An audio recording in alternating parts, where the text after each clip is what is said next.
తండ్రి, ప్రేమ నమ్మకము కలిగిన దేవ, కృపా కనికరము గల తండ్రి, మీ ఘనమైన శ్రేష్టమైన నామాన్ని బట్టి స్తుతిస్తూ ఉన్నాను ప్రభువా.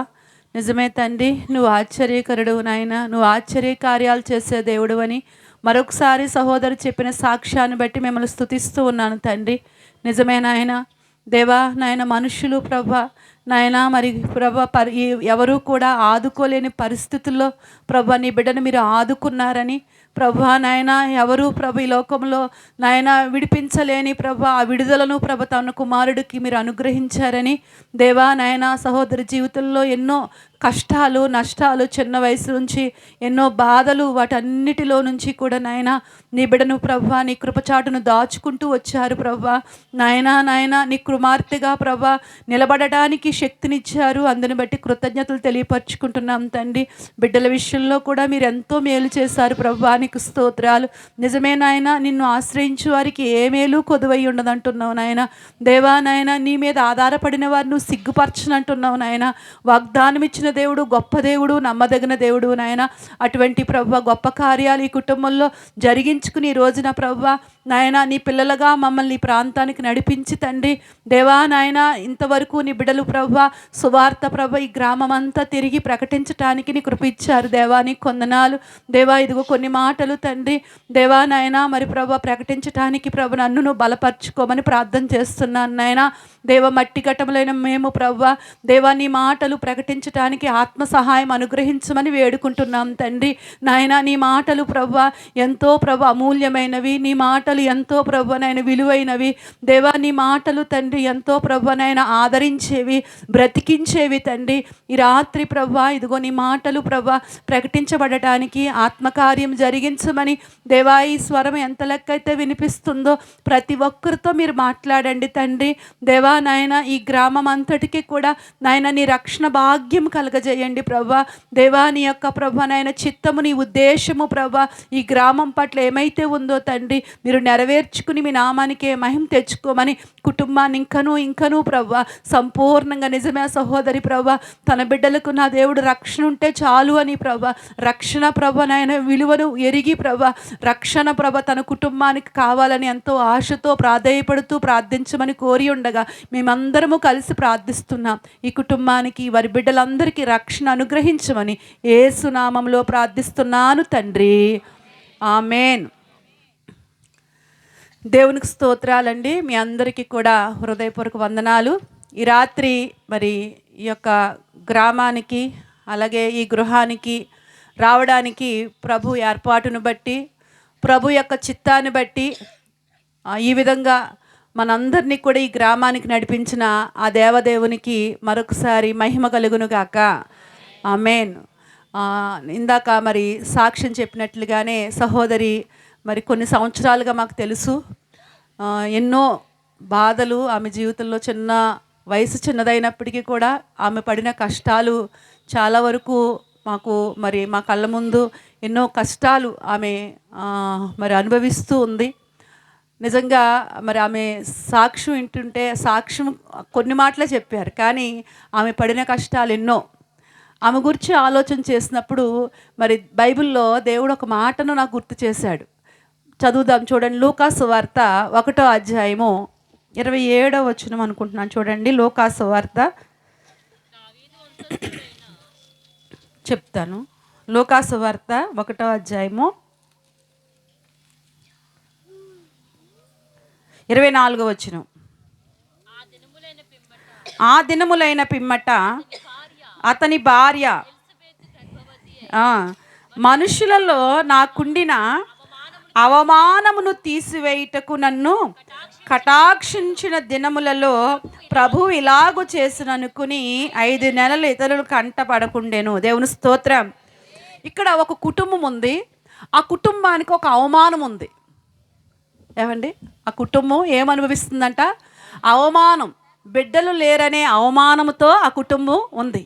అయితే దేవుడు ఆ అవమానాన్ని తీసివేసి దేవుడు ఆ కుటుంబాన్ని కటాక్షించాడంట. దేవుడు స్తోత్రం.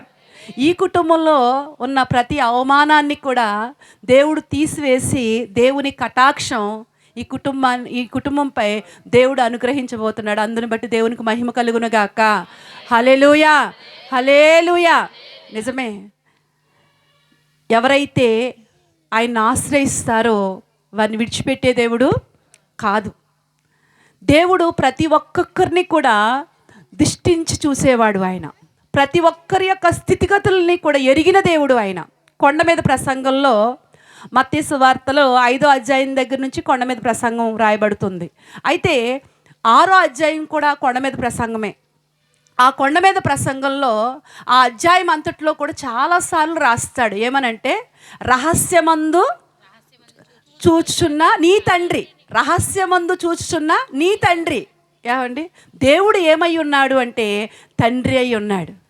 ఆ తండ్రి నీ రహస్యములో, అంటే రహస్యం అంటే ఎవరికి తెలియని పరిస్థితులు, ఏమండి, ఎవరికి తెలియని ఆ లోటుపాట్లు అన్నీ కూడా ఆయన ఎరిగిన దేవుడు, చూచే దేవుడు. దేవుని స్తోత్రం. ఆయన కంటికంట కనబడని సృష్టం ఏదియో లేదు. ఆయన ప్రతీది కూడా చూచుచున్న దేవుడు. చూచి ఊరుకునే దేవుడు కాదు. పరిశుద్ధ గ్రంథంలో ఏమండి, ఇశ్రాయేలీలు ఐగుప్తులో చాలా బాధతో ఉన్నారంట, చాలా కష్టంలో ఉన్నారు. ఏమండి, వారి బాధను విడిపించేవారు, మా బాధ వినేవారు లేరే అన్నటి పరిస్థితి, అంతటి గొడ్డు పరిస్థితిలో వాళ్ళు ఉన్నారు. ఏమండి, అలాంటి కఠినమైన బానిసత్వంలో వాళ్ళు ఉన్నారు. ఏమండి, విడుదల లేని పరిస్థితుల్లో వాళ్ళు అల్లాడుతున్నారు. ఏమండి, అటువంటి సమయంలో వారు దేవునికి మొరపెడుతున్నారంట. దేవుని స్తోత్రం. ఎప్పుడైతే దేవునికి మొరపెడుతున్నారో, ఏమండి, దేవుడంట వారి బాధను చూచాడు. దేవుని స్తోత్రం. ఏమండి, వారి బాధను చూసి ఊరుకోలేదు ఆయన. ఏమండి, ఈ లోకంలో మనకు ఏదైనా బాధ వస్తే, ఏమండి, మనుషులుగా ఏళన చేసేవాళ్ళు కొంతమంది ఉంటారు. ఏమండి, అవమానపరిచే వాళ్ళు కొంతమంది ఉంటారు. కొంతమంది అనుకుంటారు వీళ్ళకి ఇలాగే రావాలి బాధలు. ఏమండి, కొంతమందికి ఏమండి బాధలుంటే నవ్వుకునే వాళ్ళు కొంతమంది, ఎగతాళి చేసేవాళ్ళు కొంతమంది, రకరకాలుగా మనుషులు రకరకాలుగా ఆలోచిస్తూ ఉంటారు, రకరకాలుగా ఎగతాళి చేస్తూ ఉంటారు, రకరకాలుగా అవమానపరుస్తూ ఉంటారు. కానీ ఈ దేవుడు ఏమండి బాధను చూసి ఎగతాళి చేసే దేవుడు కాదు. బాధను చూసి ఏమండి ఆయన ఎక్కిరింతలు చేసే, అపహాస్యం చేసే దేవుడు కాదు. బాధను చూసి దిగి వచ్చే దేవుడు. దేవుని స్తోత్రం. ఏమండి, పరిశుద్ధ గ్రంథంలో హాగరు ఉంది. ఏమండి, ఆమె ఐగుప్తీరాలు, ఒక రకంగా చెప్పాలంటే అన్యురాలు. ఇటువంటి అన్యురాలైన హాగరు ఎంతో బాధలో ఉంది. ఏమండి, ఎంతో కష్టంలో ఉంది ఆమె. ఆ బాధలో, ఆ కష్టంలో ఆమె బాధను తీర్చి, ఆమె కష్టాన్ని తీర్చి ఆమెను ఓదార్చాడంట దేవుడు. దేవుని స్తోత్రం. నువ్వు అన్యురాలువు, లేకపోతే నువ్వు ఐగుప్తురాలువు అనలేదు దేవుడు అక్కడ. ఏమండి, దేవుడు ఆ బాధను చూసి, ఆ బాధ నుంచి ఆమెకు విడుదల అనుగ్రహించే దేవుడు. నిజమే, ఆయన చూచుచున్న దేవుడు, చూసి ఊరుకునే దేవుడు కాదు, విడిపించే దేవుడు, సహాయము చేసే దేవుడు. ఆయన ప్రతీది కూడా ఎరిగిన దేవుడు. ఏమండి, ఎరిగి చూడండి, బైబిల్లో ఒక సందర్భం ఉంటుంది. ఒక ఆయనంట గాయాలతో కొట్టబడ్డాడు. కొట్టబడి త్రోవ పక్కన పడి ఉన్నాడంట. పడి ఉన్నప్పుడు యాజకుడు వచ్చాడు, లేవీయుడు వచ్చాడు. చూసి వాళ్ళు చూశారు, కానీ చూసి ఏం చేశారు? పక్కకి వెళ్ళిపోయారు. వారి దారిని వాళ్ళు వెళ్ళిపోయారు. నిజమే, మనుషులు ఏమండి చూసి వెళ్ళిపోవచ్చు, కానీ సమరయుడు వచ్చాడు. సమరయుడు వచ్చి చూసి పడి ఉన్న చోట చూసంట ఏం చేశాడంట? గాయాలు కట్టి వాడిని ఏం చేశాడు? గాడిద మీద ఎక్కించుకుని పూటకూళ్ళ వాని ఇంటకు పెట్టి 2 దేనారాలు ఇచ్చాడంట. దేవుని స్తోత్రం. ఏమండి, మరలా నేను వస్తాను, ఒకవేళ అవసరమైతే ఇంకా ఏదైనా నువ్వు ఖర్చు పెడితే అది నేను నీకు ఇస్తాను అని. ఏమండి, ఆ గాయపడిన ఆ మనుషుణ్ణి ఎడల ఎంత బాధ్యత కలిగి ఉన్నాడో చూడండి. నిజమే, ఆ మంచి సమరయుడు ఎవరంటే ప్రభువైన యేసుక్రీస్తు. దేవుని స్తోత్రం. ఆయన మనల్ని ఏమండి గాయాలతో విడిచిపెట్టేవాడు కాదు. అది మనసుకు తగిలిన గాయమే. ఏమండి, జీవితంలో ఉన్న గాయాలే, కానీ ప్రతి గాయాన్ని కూడా కట్టగలిగిన దేవుడు. ఏమండి, ప్రతి తుఫాన్ని కూడా అణచగలిగిన దేవుడు. ఒకసారి శిష్యులు ప్రయాణం చేస్తున్నారు, సముద్రంలో ప్రయాణం చేస్తున్నారు అద్దరికి. మధ్యలోకి వెళ్ళేసరికి భయంకరమైన తుఫాను ఎదురైందంట. ఆ తుఫాను చూసి వారు అల్లాడిపోతున్నారు. ఆ టైంలో యేసు ప్రభు ఆ తుఫాను గద్దించటానికి ఆ తుఫానులో ఉన్న వాళ్ళ దగ్గరికంట నీళ్ల మీద నడుచుకుంటూ వస్తున్నాడంట. నీళ్ల మీద నడుచుకుంటూ వస్తుంటుంటే ఈ లోపల వారు యేసు ప్రభువుని చూసి ఏం చేస్తున్నారంట? భూతమో అని భయపడిపోతున్నారంట. ఈరోజు కూడా చాలామంది ఏమండి, యేసు ప్రభు అంటే ఏదో మతానికి దేవుడు, లేకపోతే కులానికి దేవుడు. అమ్మో యేసు ప్రభుని నమ్ముకోండి అని అన్నాం అనుకోండి, అమ్మో మేమా యేసు ప్రభునా అంటే ఏమండి, యేసు ప్రభుని నమ్ముకుంటే ఏదో దిగిపోయామో, లేకపోతే ఏదో పుచ్చేసుకున్నామో, ఏమండి ఇలాగా రకరకాలైన భావాలతో ఈ రోజున మనుషులు ఉన్నారు. కానీ ఏమండి, యేసు ప్రభు మతంలో దించేయడానికి, ఏమండి మతంలో కలిపేసుకోవటానికి ఆయన రాలేదు. దేవుని స్తోత్రం. నీ జీవితాన్ని బాగు చేయడానికి వచ్చాడు. ఏమండి, నీ స్థితిని మార్చటానికి వచ్చాడు. ఇక్కడ భయంకరమైన తుఫానులో ఏమండి ఆ అల్లాడుతున్న ప్రజల మధ్యకు, ఆ శిష్యుల మధ్యకు వచ్చుతున్నాడు. కానీ వాళ్ళు భయపడిపోతున్నారు. ఎవరో అని యేసుప్రభు అంటాడు, మీరు భయపడొద్దు. దేవుని స్తోత్రం, నేనే. దేవుని స్తోత్రం. నిజమేనండి, మనం భయపడవలసిన అవసరము లేరు. ఎవరైతే ప్రభువునందు విశ్వాసం ఉంచుతారో వాళ్ళతో చెప్పే మాట ఏంటంటే, మీరు భయపడవలసిన అవసరం లేదు. ప్రతి విషయంలో కూడా ఆయన సహాయం చేసే దేవుడై ఉన్నాడు. ప్రతి కష్టము కూడా ఎరిగినవాడై ఉన్నాడు. ప్రతిదీ కూడా ఆయన చూచుచున్న దేవుడై ఉన్నాడు. ఆయన కనబడని సృష్టం ఏది కూడా లేదు. హృదయాలు ఎరిగిన వాడై ఉన్నాడు. ఇర్మియా గ్రంథంలో ఒక మాట అంటాడు, చదువుతారు. ఇర్మియా గ్రంథంలో 23వ అధ్యాయం 24వ వచనం చదవండి. 23, 24. యెహోవా సెలవిచ్చిన మాట ఏదనగా, నాకు కనబడకుండా మా రహస్య స్థలములలో దాగగలిగిన వాడు ఎవడైనా గలడా? నేను భూమి ఆకాశముల అందంతటా ఉన్నవాడను కానా. దేవుని స్తోత్రం. ఆయన ఎవరంట? భూమి ఆకాశముల యందు ఉన్నవాడు ఆయన. ఈ భూమి అంతటిపైన కూడా ఏమండి ఆయన కనుదృష్టి ఉంది. భూమి మీద, ఆకాశం మీద ఒకేసారి సృష్టిని అంతటినీ కూడా చూడగలిగిన మహానీయుడు ప్రభువైన యేసుక్రీస్తు. దేవుని స్తోత్రం. ఏమండి, అయితే ఈ దేవుడు ఏమంటున్నాడంటే, మీరు భయపడొద్దు, నేనున్నాను. ప్రతి విషయంలో కూడా నేను నీకు సహాయం చేయవాడనై ఉన్నాను, నిన్ను విడిపించేవాడనై ఉన్నాను. ఏమండి, అక్కడ ఆ తుఫానుని గద్దించాడు ఆయన. తుఫానుని గద్దించగానే ఆగిపోయింది. దేవుని స్తోత్రం.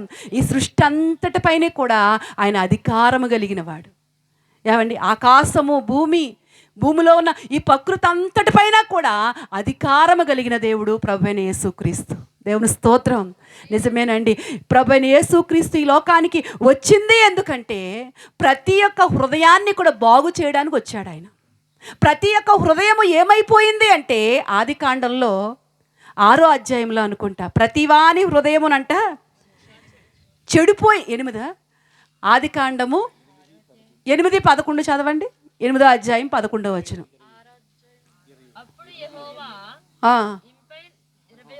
ఆరో అధ్యాయం ఎన్నో వచ్చిన 6:5 6వ అధ్యాయం 5వ వచనం. నరుల హృదయాలోచన గొప్పదనియు వారి హృదయం యొక్క తలంపులు ఊహ అంతయు ఎల్లప్పుడూ కేవలము చెడ్డదనియు యెహోవా చూచాడు. దేవుని స్తోత్రం. నిజమే, ఈ భూమి మీద ఉన్న ప్రతి మనిషి హృదయము కూడా ఏమైపోయిందంట? చెడిపోయిందంట. ఈ చెడిపోయిన హృదయాన్ని బాగు చేయడానికి ప్రభువైన యేసుక్రీస్తు ఈ లోకానికి వచ్చాడు. దేవుని స్తోత్రం. ఈ లోకానికి వచ్చి ఆయన 33.5 సంవత్సరాలు జీవించి కల్వరి శిలువపై ఆయన ప్రతి ఒక్క రక్తపు బొట్టు కూడా చిందించటానికి ఆ కల్వరి శిలువపై ఆయన ప్రాణం పెట్టాడు. దేవుని స్తోత్రం. ఎందుకు అంటే ఆయన ఈ లోకానికి వచ్చింది ఎందుకు అంటే ప్రతి వాని హృదయాన్ని కూడా బాగు చేయడానికి వచ్చాడు ఆయన. అందుకే నా కుమారుడా నీ హృదయము నాకిమ్ము, చెడిపోయిన హృదయాన్ని బాగు చేయటానికి ఆయన ఈ లోకానికి వచ్చాడు. కాబట్టి నీవు ఏ కులమైనా ఏ మతమైనా ఏమండి నీ పరిస్థితి ఏదైనప్పటికీ కూడా నీ హృదయాన్ని దేవుడికి ఇస్తే ఏమండి హృదయాన్ని బాగు చేయగలిగిన వాడు ఆయన. హృదయాన్ని శుద్ధి చేయగలిగిన వాడు. ఎవరైతే హృదయ శుద్ధి కలిగి ఉంటారో హృదయ శుద్ధి గలవారు ధన్యులు, వారు దేవుణ్ణి చూస్తారు. నిజమే, హృదయ శుద్ధి లేకుండా ఈ లోకంలో ఎన్ని చేసినా కానీ దేవుణ్ణి కలుసుకోలేం. ఏమండి దేవుణ్ణి చూడాలంటే, దేవుణ్ణి కలుసుకోవాలంటే, దేవుని దగ్గరికి చేరాలంటే ఏం కావాలి? హృదయ శుద్ధి కావాలి. హృదయము మోసకరమైంది, అది ఘోరమైన వ్యాధి గలది. కాబట్టి ఈ ఘోరమైన హృదయాన్ని, ఈ మోసకరమైన హృదయాన్ని బాగు చేయటానికి ప్రభువైన యేసుక్రీస్తు ఈ లోకానికి వచ్చాడు. ఈ లోకానికి వచ్చి ఆయన ప్రాణం పెట్టాడు, సమాధి చేయబడ్డాడు, మరలా ఆయన తిరిగి లేచాడు, మరలా ఆయన రాబోతున్నాడు. దేవుని స్తోత్రం. మరలా ఆయన రాబోతున్నాడు. ఆయన రాకడకు ఎన్నో గుర్తులు చెప్పాడు, ఎన్నో సూచనలు చెప్పాడు. అవన్నీ కూడా నెరవేరుతూ ఉన్నాయి.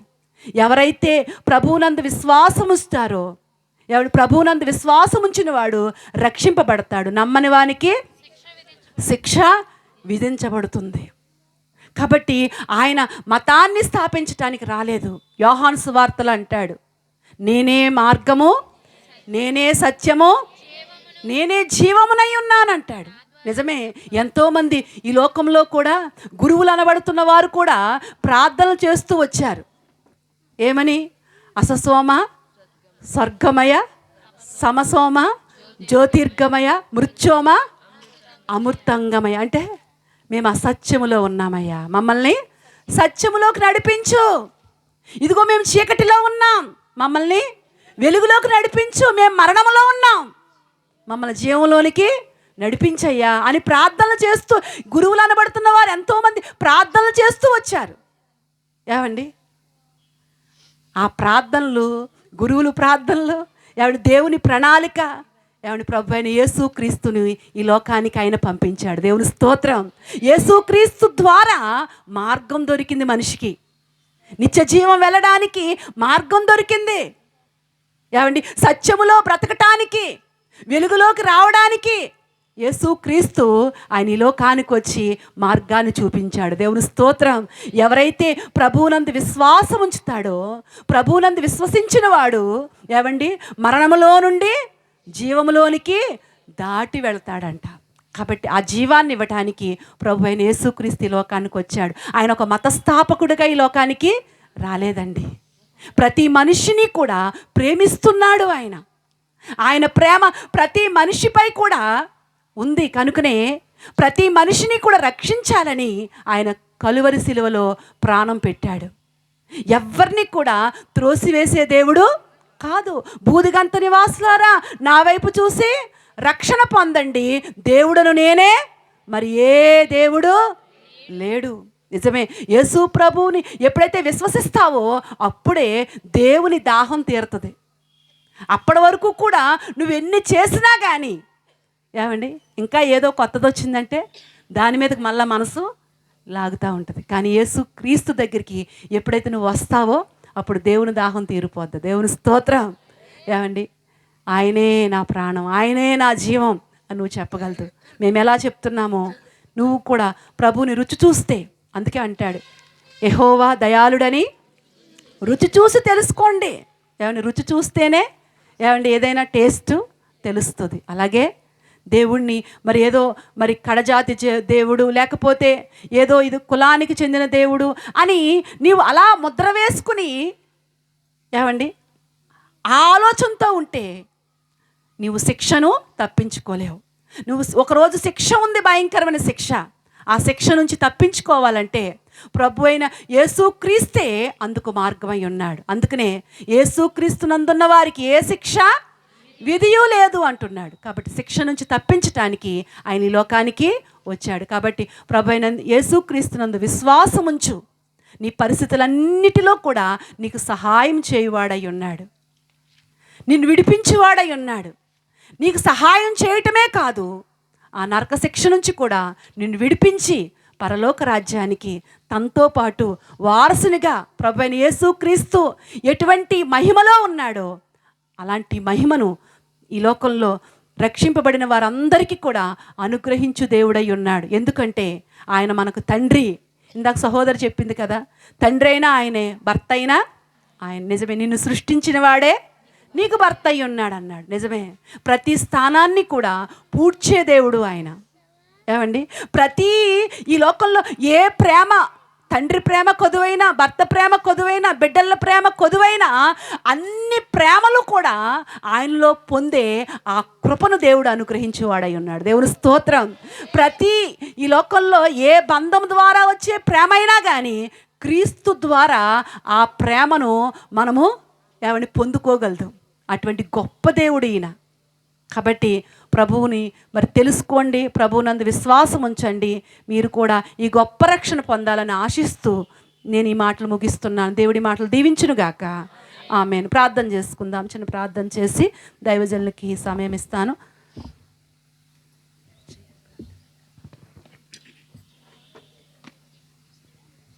పరిశుద్ధుడైన తండ్రి, ప్రేమ కలిగిన మా ప్రభువా, కృపగల యేసు నీకు వందనాలయ, స్తోత్రాలు.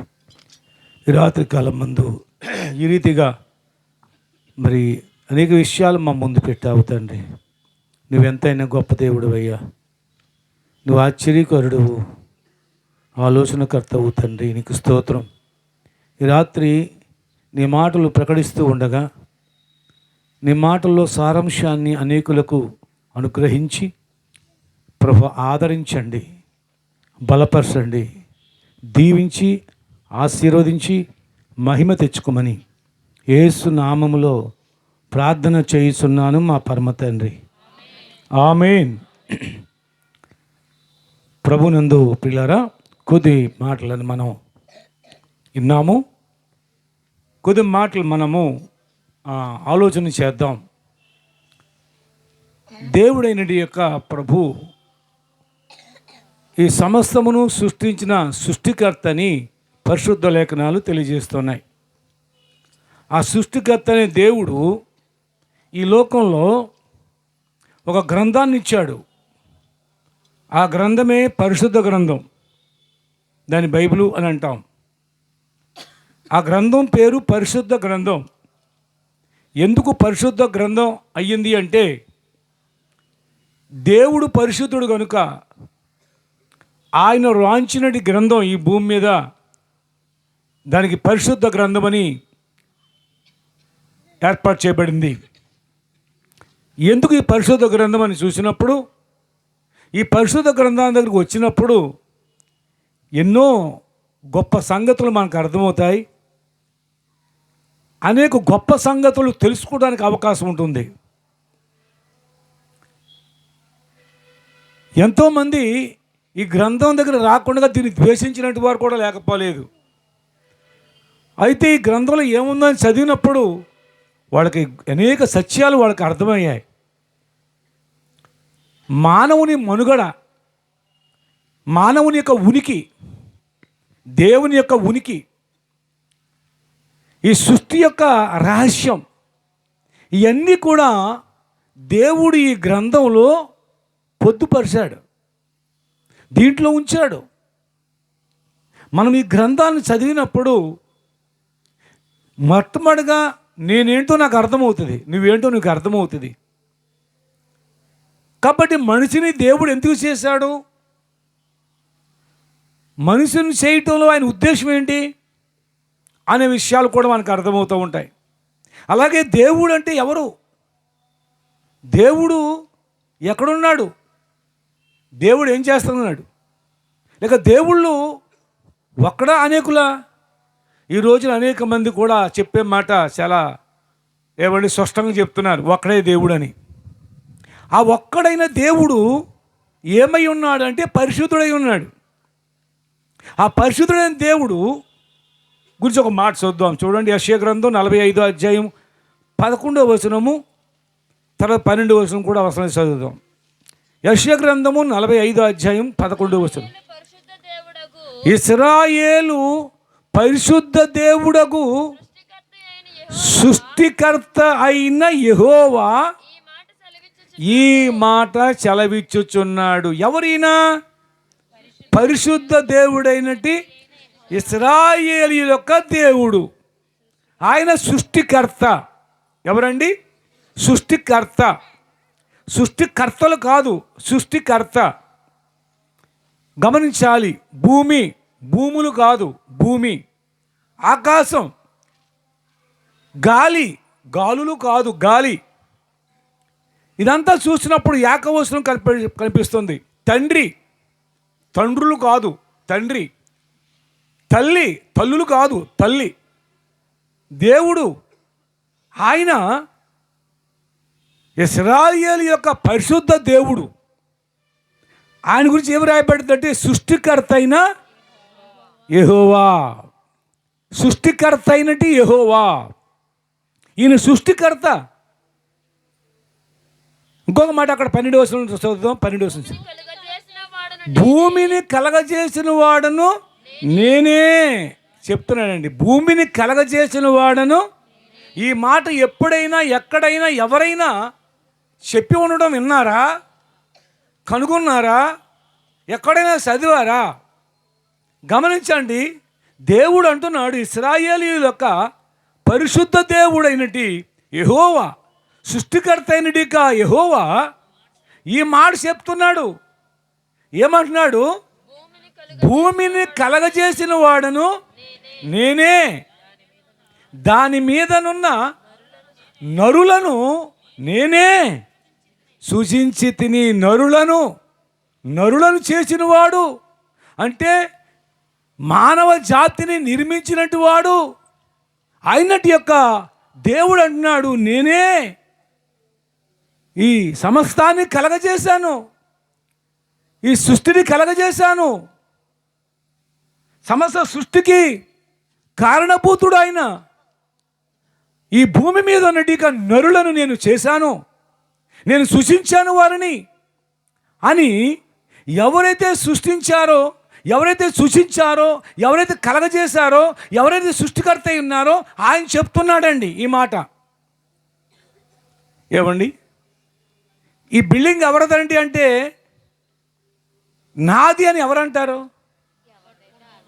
ఈ బిల్డింగ్ ఎవరైతే కట్టుకున్నారో వాళ్ళు మాత్రమే అంటారు. నీదంటావేంటి, మందనవే అంటే మందనరు. మందంటాం కుదరదు, నాది. అలాగే ఈ సృష్టికర్త ఒక్కడే. ఈ సృష్టికర్త సమస్య సృష్టించాడు కనుక ఆయన సృష్టికర్త అయినట్టుగా ఇశ్రాయేలు యొక్క పరిశుద్ధ దేవుడు ఆయన తెలియజేస్తున్నాడు. ఆయన భూమిని కలగజేశాడు అని, ఈ సమస్త ఆకాశ మహాకాశంలో నిర్మించాడని పరిశుద్ధ గ్రంథం తెలియజేస్తుంది. దేవుడండి తన మాట ద్వారాగా మనం ఉన్నట్టు యొక్క ఈ విశ్వం అంతటిని కూడా కలగజేశాడు. కలుగును గాక అని పలికాడు ఆయన. దాన్నే శబ్దం అన్నారు, దాన్నే ఓం అన్నారు. ఓం అనేది ఒక శబ్దం. అంటే దేవుడు ఏమై ఉన్నాడు అంటే శబ్దమై ఉన్నాడు. ఆ శబ్దమైన దేవుడు పలికాడు. ఆయన ఈ సమస్తము శూన్యముగా ఉన్నప్పుడు ఆయన పలికాడు, కలుగునుగా. కానీ ఈ సమస్త విశ్వమంతా కూడా కలిగింది. అప్పుడు భూమి మీద ఎవరో లేరు, ఈ విశ్వంలో ఏదీ లేదు. కానీ దేవుడు పలికి ఈ రకంగా సృష్టించాడు. అటు తర్వాత దేవుడినడిగా ప్రభు ఈ నేల మట్టితో ఒక బొమ్మను చేసి దానిలో ఆయన ఆ బొమ్మ యొక్క నాసికాంధ్రాల్లో నుండి ఆయన జీవాత్మ ఊదాడు. ఊదినప్పుడు నరుడేమయ్యాడు? జీవాత్మాయను. అవును, నరుడు జీవాత్మాయను. దేవుడు మొదటగా పురుషుని చేశాడు. ఆయన పేరు ఆదాము. ఆయన పేరు ఏం పేరండి? ఆదామని పేరు పెట్టాడు. ఆదామును చేసినప్పుడు దేవుడు ప్రియులరా ఒక ప్రత్యేకమైన ఒక ప్రణాళిక ప్రకారంగా ఆదాముని చేశాడు. ఆదాము ఒంటరిగా ఉండడం మంచిది కాదన్నాడు. ఒంటరిగా ఉండడం మంచిది కాదని ఆయన ఎప్పుడో కానీ అనలేదు. కానీ ఇక్కడ అంటాడు ఒంటరిగా ఉండడం మంచిది. ఇందాక ఒక యవనస్తుడితో మాట్లాడతాను, నీకు పెళ్లి చేస్తాను ఈ సంవత్సరం, మరి మాట ఇచ్చాను ఆ అబ్బాయికి, నేను 2025 సంవత్సరం పెళ్లి చేస్తానని నేను మాట ఇచ్చాను కదా, మరి నా మాట నెరవేర్చుకుంటానంటే ఏం మాట్లాడి అన్నాడు. ఏం మాట్లాడి, నీకు పెళ్లి చేయటమే, అమ్మాయి నువ్వు చూసుకుంటావా నన్ను చూడమంటావా, అంతే. ఇప్పుడు ఎంత ఎలాగుంది ఇప్పుడు, అందుచేత వాళ్ళకి ఇచ్చేద్దాం ఛాన్స్ అని. నువ్వు చూసుకుంటానంటే చెప్పు నాకు, నేను మాట్లాడి పెట్టి పెడతాను. నన్ను చూడమన్నా మీ అమ్మ నాన్న చూడమన్నా మేము చూస్తాం, నీ ఇష్టం ఏంటి అని అడిగాను. ముందర 2 సంవత్సరాలు టైం అడిగాడు, తర్వాత 2 నెలలు అడిగాడు. నేను 2 గంటలు కూడా అవును. అయ్యి బాబు అదేంటండి అన్నాడు. ఏమన్నా నేను 2 గంటలు కూడా అవును, కానీ ఇచ్చాను. మరి ఈ కూటమి అయిపోయేలోపు నాకు చెప్పాలి. ఇందులో ఉన్నాడు, ఇక్కడే ఉన్నాడు, మీరు ఎక్కడ ఉండవచ్చు. కానీ ఈడంటావా మీరు వాక్యం మనిషి అది అడగండి, మనకు చాలా స్పీడ్ ఎక్కువ ఏమండి, మంచిది. కాబట్టి పిల్లరా, దేవుడు నరుడు ఒంటరిగా ఉండడం ఏం చేయదు కదండి, మంచిది కాదంట. నరుణ్ణి నిర్మించిన వాడు ఎవడో తెలుసా, దేవుడు. డార్విన్ ఏమంటాడంటే కోతుల నుంచి వచ్చాడు మనుషుడు అన్నాడు. కోతి వేరు విధానం, మనిషి విధానం వేరు. మనిషిని యొక్క ఏమండి అత్తపంజరం చూసినప్పుడు ఎలా ఉంటుంది, నిబ్రంగా ఉంటుంది. కోతి అత్తపంజరం చూసి ఎలా ఉంటుంది, ఎలా ఉంటుంది, ఓ ముసలమ్మలా కదా, తేడా ఉంటుంది. అంటే ఈ అస్తపంజరం అనే టెక్చర్ దేవుడు వేసాడు. సో ఒక బిల్డింగ్ కట్టాలనుకోండి, ఒక టెక్చర్ వేయాలి, అంటే ఒక ప్లాన్ వేయాలి. ఆ ప్లాన్ వేసినప్పుడు ఆ ప్లాన్ ప్రకారంగా ఇల్లు కడతాడు. అలాగే మనిషిని చేసినప్పుడు ఏదో చేసేది, ఒక టెక్చర్ వేసాడు దేవుడు. తన హృదయంలో, తన మనసులో ఓ టెక్చరు, ఒక ఆలోచన ఆయన కలిగి ఉన్నాడు, ఇలా ఉండాలని. ఆ విధంగా దేవుడు ఈ మనిషిని చేశాడు. ఆయన మట్టితో చేశాడు మనిషిని. మట్టితో ఏం చేశాడు, మనిషిని చేశాడు. మనిషిని చేసినట్టు దేవుడు నిజముగా మహాజ్ఞాని. ఎందుకంటే మనిషిలో ఉన్నంటి మిషన్లు అంటే ఎందుకు ఏ ఫ్యాక్టరీకి ఉండవంట, ఎక్కడ ఏది ఉండాలో అది పెట్టాడు దేవుడు. ఏమండి, మనిషికి మనిషిలో ఉన్నటి ఎముకలు ఎన్ని, 206. చిన్నప్పుడు ఎన్ని, పుట్టినప్పుడు 206.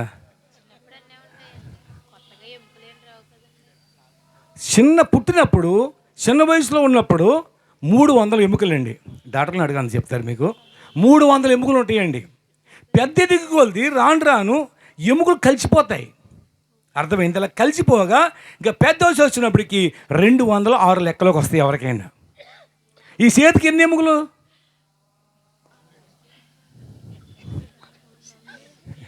చేతికి ఎన్ని ఎముకలు, ఈ చేతికి మొత్తం ఎన్ని ఎముకలు, 2 ఆయన 26 ఎముకలు.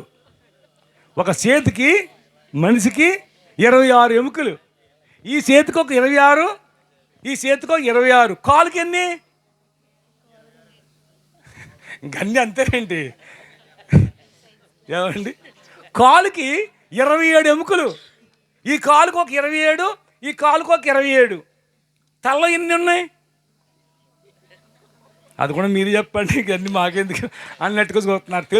తెలుసుకోవాలి కదా. తలలో 29 ఎముకలు. తలలో ఎన్ని ఉన్నాయి ఎముకలు, 29. నీ పక్కలో ఎముకలు ఇరిగి కొట్టేస్తా అంటాడు ఒక్కొక్కడు మాట్లాడితే. పక్క ఎముకలు ఎన్ని, 16. అంటే ఏదో అనేయండి అంతే మీరు. ఏమంటే పక్క ఎముకలు ఎన్ని అమ్మ, ఎన్ని, 2-3 జతలా?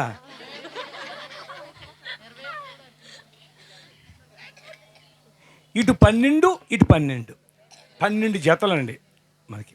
ఇవన్నీ ఏంటి అంటే తెలుసా, ఇవన్నీ ఏంటో తెలుసా, మనకున్నటి గుండెకాయ, ఏవండి లివర్లో, ఊపిరితిత్తులు, ఇవన్నిటికీ కూడా ఇదేంటంటే కవసం లాంటిదండి. ఈ ఎముకలు ఏంటిది, కవసం లాంటిది. అయితే ఈ ఎముకలు చాలా దేవుడు అంటే భద్రత కలగజేసినట్టుగా ఆ విధంగా తయారు చేశాడు. చక్కగా ఇలా ఉంటాయి. అయితే దేవుడనేటి ప్రభు ఒంటరిగా ఉండడం మంచిది కాదు, ఈయనకి సాటైన సహాయం తీసుకొస్తానని చేస్తానంటాడు. సాటైన సహాయం ఒంటరిగా ఉన్నాడు. ఈ సృష్టి అంతటికి కూడా అన్ని రకాలుగా అన్ని సృష్టించాడు, జీవరాశులన్నీ సృష్టించాడు. కానీ మనుషుడు ఒంటరిగా ఉండడం మంచిది కాదు. కాబట్టి సాటైన సహాయం చేస్తానని ఇవ్వండి ఈ భూమి మీద ఉన్నట్టు రకరకాల జీవులంటే దగ్గర దిగొచ్చాడు. వచ్చినట్లు పేర్లెట్టి పంపించేశాడు. ఏం చేశాడు? పేర్లు పెట్టాడు. ఇది సింహం, ఇది పులి, ఇది ఎలుగుబంటు, ఇది ఏనుగు, ఇది నక్క, ఇది కుక్క, ఇది కాకి, ఇది పిచ్చుక, ఇలాగ మొత్తం ఎగిరి ఆటకైనా భూమి మీద ఉన్న వాటికైనటిని ఆయన దగ్గర వచ్చినట్టుగా అన్నిటికీ కూడా నిలుక్కోకుండా మొత్తం ఆయన పేరు పెట్టాడండి. ఆయన ఏ పేరు పెట్టాడో అది స్థిరపరిచాడు దేవుడు. దేవునికి స్తోత్రం. మనం ఏమంటామండి, పూర్వదినాలండి అజ్ఞాన కాలం అని అంటాం కదా. కానీ మొట్టమొదటి మనిషికి దేవుడు చూడండి ఎంత జ్ఞానం ఇచ్చాడో, ఎంత జ్ఞానం ఇచ్చాడో చూడండి.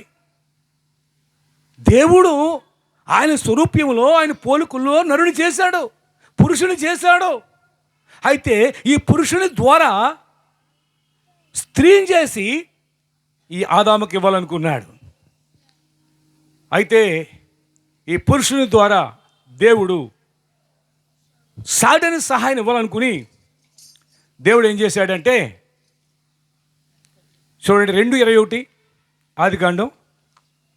చదివిన చక్కలేదు కానీ మీరు అలాగే చూస్తున్నారు, ఇక పుస్తకాలు తెచ్చిలా లేదు. ఓకే.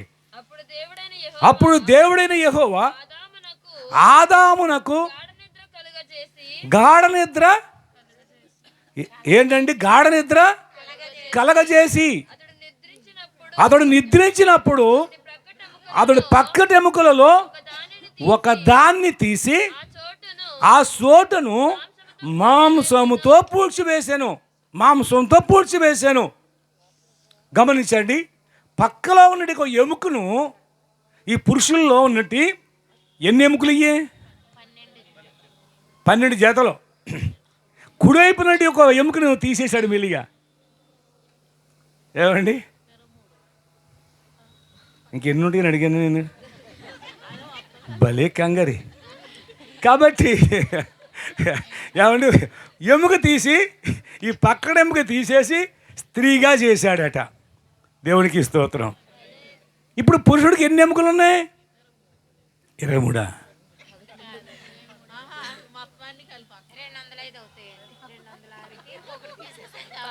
206 ఉన్నాయి.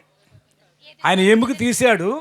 అయితే మనిషిలో ఉన్నట్టు ఎముకలండి, ఎముకలకు ఉన్నట్టు యొక్క ఆ దేవుడు పెట్టినట్టు యొక్క గొప్ప మహాశక్తి ఏంటంటే, ఎముక ఇరిగితే అది అతుక్కుపోయే గుణం ఎముకలు పెట్టాడు. కానీ ఈ పక్కట ఎముకలు మాత్రం ఒక ఎముక తీసేసిన తర్వాత మళ్ళీ ఎముక పుట్టేద్ది. గోరు ఊడిపోతే గోరు వచ్చేద్ది తెలుసు మీకు. ఈ గోరు ఊడిపోతే ఏదైనా దెబ్బ తగిలి కాలు గోరు కానీ చెయ్యి గోరు కానీ ఏదైనా తింగర పని చేసి ఏదైనా కట్ చేసుకుంటే మళ్ళీ ఏమవుతుంది? గోరు వచ్చేస్తుంది. ఆ గుణం ఈ గోరుకు పెట్టాడు. అలాగే పక్కట ఎముక పెట్టాడండి. ఇంకొక ఎముక మాత్రం ఇప్పుడు ఈ ఎముక తీసేయండి, ఇంక అంతే సంగతులు. ఇంకొక ఎముక రాదు. చేతుల ఎముకైనా సరే, కాళ్ళ ఎముకైనా సరే, నడువులో ఎముకైనా సరే, ఈ దేనికి కూడా ఏమండి ఆ ఎముక బదులు మరొక ఎముక మాత్రం ఏమండి మొలదు. అక్కడ ఇరిగిపోయింది, అతుక్కునే గుణం ఉందండి. కాబట్టి పక్కటెబుల్గా మాత్రమే మరలా ఆ ఎముక తీసేసిన మరలే పుట్టి పెరిగే ఆ గుణం దీనికి ఉందండి. చాలాసార్లు నేను కూడా అనుకునేవాడిని, పురుషునికి ఒక ఎముక తక్కువ, స్త్రీకి ఒక మరి ఎముక ఎక్కువని కొన్నిసార్లు ప్రసంగం కూడా చేశాను నేను. తర్వాత డాక్టర్లు దీన్ని నిర్ధారణ చేసిన తర్వాత ఓహో ఇది రాంగ్ అని అర్థమైంది. దీనికి మళ్ళా పుట్టి పెరిగే యొక్క గుణం ఈ పక్కటెముకలకు ఉందండి. కనుక ఇప్పుడు అవ్వం చేసినట్టు ఎముకను మళ్ళా ఎముక వచ్చేసింది. మళ్ళీ 206 12 జతలే ఉన్నాయి. ప్రైజ్ లార్డ్, హల్లెలూయా. ఈ రీతిగా ఇంకొక విషయం చెప్పాలి.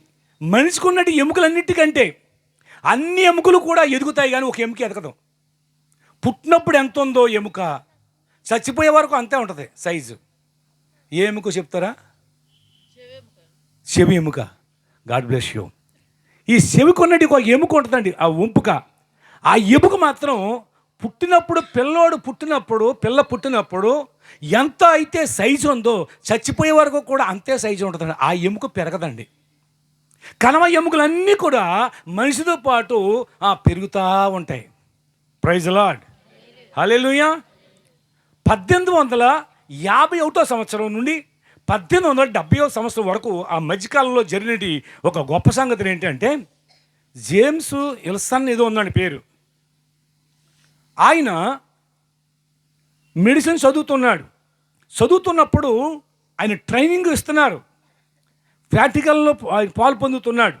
అలాంటి సమయాల్లో ఆపరేషన్లు చేసే అక్కడ ఆయన్ని పెడుతున్నారు. ఆపరేషన్ చేసినప్పుడు ఆయన కూడా ట్రైనింగ్ ఇస్తున్నప్పుడు ఆ రోజుల్లో ఏంటి అంటే, మామూలుగా మనిషికి అలా చూస్తూ ఉండగానే గట్టిగా పట్టుకుని కోసి ఆపరేషన్ చేసేసేవారు. ఆ బాధ తట్టుకోలేక గిజ కొట్టేసుకుని కేకలు పెట్టేసి అరుపులు అరిసేసి గోల చేసేసేవారు మనుషులు. అది చూసినండి ఈయన గదిలోకి పోయి తెగేడ్చేసేవాడండి. తెగేడ్చేసి దేవుని సంధిలో ప్రార్థన చేయ, ప్రభువా నీకు మరొక మార్గం లేదా? ప్రభు ఏంటిది? వాడు తట్టుకోలేకపోతున్నాడు, ఆపరేషన్ చేయకపోతే చచ్చిపోతాడు. ఆపరేషన్ అవసరం, కానీ వాడు తట్టుకోలేకపోతున్నాడు. అలా తట్టుకోలేక కొంతమంది చచ్చిపోతున్నారు. అలా ఆపరేషన్ చేస్తూ ఉండగా కొంతమంది, ఆపరేషన్ చేసిన తర్వాత కొంతమంది ఫెయిల్ అయిపోతున్నారు, చచ్చిపోతున్నారు. కానీ ఈ లోపల వాళ్ళ బాధ చూసినప్పుడు ఈయన చాలా బాధపడిపోతూ ఇతరులతో పంచుకుంటుంటే వాళ్ళందరూ కూడా ఈయన్ని ఏలం చేస్తున్నారు. నువ్వు డాక్టర్ పనిచేయరా, నువ్వు డాక్టర్ పనిచేయవు, నువ్వు చాలా ఏంటంటారు సెల్సువా ఏదంటారు చూస్తారా, సెల్సు. కాబట్టి నువ్వు చిన్నదానికి నువ్వు కానీ బాధపడిపోతావు. డాక్టర్ అలాగ ఉండకూడదు, అలా కోసేయాలి, అలా పెట్టేయాలి, అలాగ అతికేయాలి, అంతే. వాళ్ళు అలా బాధపడుతూ ఉంటారు, మనం పట్టించుకోకూడదు. అంటే అయ్యో అంత బాధపడుతుంటే నాకు మాత్రం చాలా బాధ ఉందంటే, నువ్వు ఎప్పటికీ కూడా డాక్టర్గా నువ్వు సక్సెస్ కావు అన్నాడండి. అప్పుడు ఈయన చాలా ప్రార్థన చేసేవాడు, గదిలోకి పోయి చాలా బాధపడుతున్నాడు, చాలా ప్రార్థన చేస్తున్నాడు. ఒక రోజున బైబిల్ ఇలా చదువుతూ వస్తున్నాడు, చదవండి 2:21 ఆదికాండం. దేవుడైన యెహోవా ఆదామునకు గాఢ నిద్ర కలగజేసి, మరొకటి చదవండి అది. ఆదామునకు గాఢ నిద్ర కలగజేసి, మొగలు చదవండి. మారదు ఇంక ఇది, ఆడవాళ్ళు చదివిన మొగలు చదివిన ఒకటేనా? ఒకటే. దేవుడైన యెహోవా ఆదాముకి గాఢ నిద్ర కలగజేసి, ఈ మాట సుమారు ఇంచుమించులో 50-100 సార్లు చదివేశాడండి ఆయన. అది చదువుతున్నాడు, ఎందుకు అక్కడ ఆగుతున్నాడు? యెహోవా ఆదాము గాఢ నిద్ర కలగజేసి, యెహోవా ఆదాము గాఢ నిద్ర కలగజేసి, యెహోవా ఆదాము గాఢ నిద్ర కలగజేసి, ఈ మాట చదువుతూ ఉండగా నిద్రలో కలగజేసి ఆ నిద్రలోకి వెళ్ళిన తర్వాత ఎముక తీశాడు. ఆదాముకి బాధ తెలియదు, ఆదాముకి ఏ బాధ తెలియదు, ఆ ఎముక తీసినాడు తెలియదు, ఆ బాధ తెలియదు ఆయనకి. ఎందుకంటే గాఢ నిద్రలో పోయాడు. ఇప్పుడు గాఢ నిద్రలోకి వెళ్ళిన తర్వాత మనం ఆపరేషన్ చేస్తే అది సక్సెస్ అవుతుంది. అది ఎలాగా అని ఆయనే ఈ మత్తు కోరపామును కనిపెట్టినట్టు వాడండి, ప్రపంచానికి అందించాడండి ఆయన. ప్రపంచం అంతా కూడా ఏమండి ఈయనకి రుణపడి ఉంది ప్రపంచానికి అందించడానికి. ఈ మత్తు కనిపెట్టింది, ఈ కోరపాము కనిపెట్టినట్టు ఆయన బైబిల్ చదివి దేవుడైన యెహోవా గాఢ నిద్ర కలగజేసి ఎముక తీసి ఒక స్త్రీ చేశాడు. దేవుడిని యెహోవా గాఢ నిద్ర కలగజేశాడు. ఆ గాఢ నిద్ర కలిగినట్లుగా ఈయన చక్కగా ఆ మందును కనిపెట్టాడు. ఆ తర్వాత ప్రపంచం అంతా కూడా నిజంగా నిర్వెర్రబోయింది. అంతవరకు యాలంగోలు చేశారు డాక్టర్ పనిచేయవని. ప్రపంచ చరిత్ర సృష్టించగలిగాడు కారణం దేవునికి ప్రార్థించాడు, దేవుని సన్నిధిలో ఏడ్చాడు, దేవుని సన్నిధిలో కన్నీరు కార్చాడు. ప్రభువా అయ్యో తట్టుకోలేకపోతానయ్యా వాళ్ళు బాధపడుతుంటే, ఆపరేషన్ చేస్తుంటే అన్నప్పుడు దేవుడు ఆ మత్తు పందు కనిపెట్టడానికి దేవుడు కృపనిచ్చాడు. అది తయారు చేశాడు, అది సక్సెస్ అయింది. ప్రపంచమంతా కూడా అదే ఫార్ములాలో వెళ్తుందండి, అదే రూట్లో వెళ్తుందండి. ఈ రోజున ఏమండి ఆపరేషన్లు చేయబడలేదు అన్నవాళ్ళు తక్కువ ఉంటారు, మగవాళ్ళైనా ఆడవాళ్ళైనా. ఏమండి 170% మంది ఆపరేషన్లు పడినట్టు వాళ్ళే ఉంటారు, ఆడవాళ్ళకైతే చెప్పక్కర్లేదు. ఏమండి నేను మొన్న లెక్కేసాను, మా పాస్టర్కి 8 ఆవిడ అందరూ 4 అంది, నేను 5 అన్నాను. లెక్కేసాను 1 2 3 5 అయింది. ఎన్ని పడినాయి? ఈ కురూపం అనేది లేదనుకోండి, మొత్తం అంతా లేదనుకోండి, మొదట చేసినప్పుడే డౌటే కదా. నాకు ఒకటి అయ్యిందండి, 5 సంతకాలు పెట్టించుకున్నారు. ఏంటండి అవుట్ అని ఉన్నా కానీ అంత సీరియస్ అయ్యింది. కానీ పిల్లరా ఇక్కడ ఈ జేమ్స్ స్వచ్ఛన అనబడుతున్నాడు ఇక ఆయన ఈ విధంగా ఏమండి ఈ ముందును కనిపెట్టి ప్రపంచానికి గొప్ప వరాన్ని ఇచ్చాడు. ప్రపంచానికి ఎవడి గొప్ప భాగ్యం ఇచ్చాడు. ఆ రీతిగా ఈ బైబిల్ చదవటం వల్ల ఎందరో ఎన్నెన్నో కనిపెట్టినట్టు వారు ఉన్నారు. ఏమండి లైట్ బల్బు ఎవరు కనిపెట్టారు? థామస్ ఆల్వా ఎడిసన్ అని పడుతున్నట్టు ప్రపంచం అంతా తెలుసు. ఎందుకంటే మరి వాట్సాప్లో మన లేక యూట్యూబ్లో కానీ లేకపోతే ఆ నెట్లో చూసినప్పుడు తెలిసిపోతుందండి. ఆయన ప్రార్థన చేశాడు, దేవుడు నేను లోకానికి ఎలుగై ఉన్నాను అన్నాడు. ఆయన ఎలుగై ఉన్నాడు, ఆయన ఎలుగై ఉన్నాడు, ఆయన ఎలుగై ఉన్నాడు. అయితే ఈ సీక్రెట్లో కూడా ఒక ఎలుకలు పెట్టాలి కదా అనుకుని ఎన్నిసార్లు ప్రయత్నం చేస్తే ఫెయిల్ అయిపోతే, ఎన్నోసార్లు ఫెయిల్ అయిపోయింది. ఎన్నిసార్లు ఫెయిల్ అయిపోయింది? 100 సార్లు ఫెయిల్ అయితే 101 దాన్ని రెడీ చేశాడు. ఏమంటే 10 సార్లు ఫెయిల్ అయిపోతే దాని జోలికి వెళ్తామండి? వెళ్ళాం. కానీ 100 సార్లు ఫెయిల్ అయిపోయినా సరే పట్టు ఎడవకుండా ప్రయత్నం చేశాడు, బలుబు కనిపెట్టాడండి. ఏమండి బైబిల్ చదివి ఏమండి బల్బు కనిపెట్టాడు.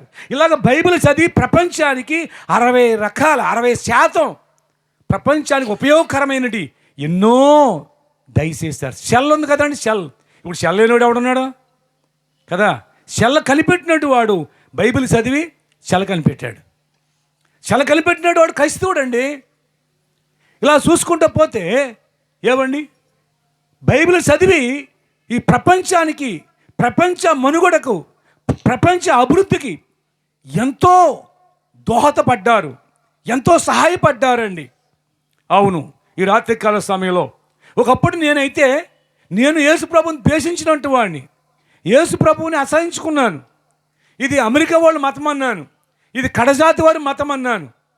కానీ చివరికి ఆయనే నాకు గత్యంతరం అయ్యాడు, ఆయనే నా రక్షకుడు అయ్యాడు, ఆయనే నాకు ఆధారం అయ్యాడు, ఆయనే నాకు ఆశ్రయ దుర్గమయ్యాడు. ఆపత్కాలంలో ఆయనే ఆదుకునేవాడయ్యాడు. Praise lord. కాబట్టి ఈ రాత్రికాల సమయంలో ఈయన ఎవరు అంటే సృష్టికర్త, ఈ సమస్త విశ్వాన్ని సృష్టించినట్టు వాడు, ఆయన నిర్మాణికుడు.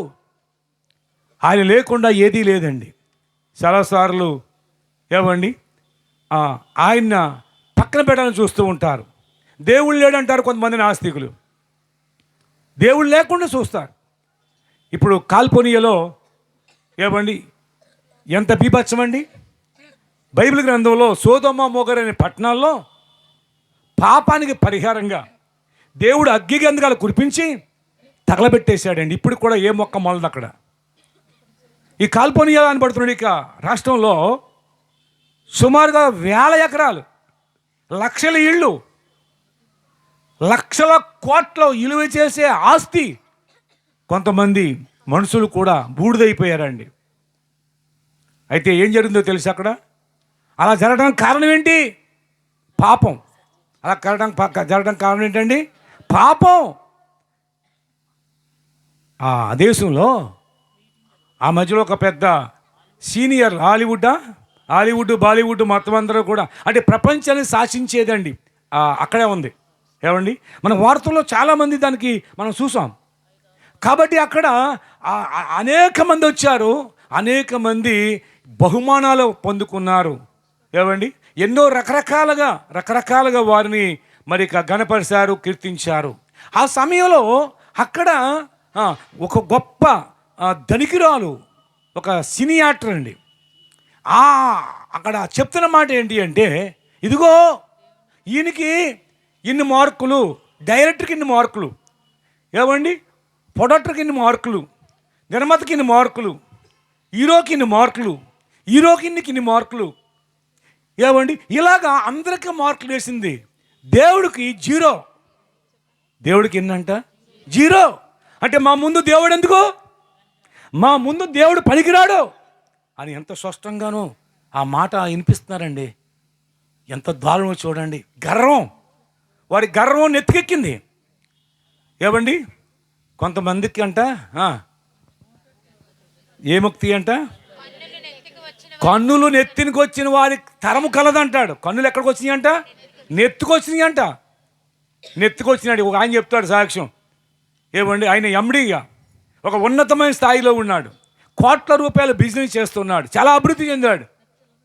ఏమండి ఆయన దేవుడు అంటే చాలా ఎర్రితనం, చాలా యాలం చేసేవాడట.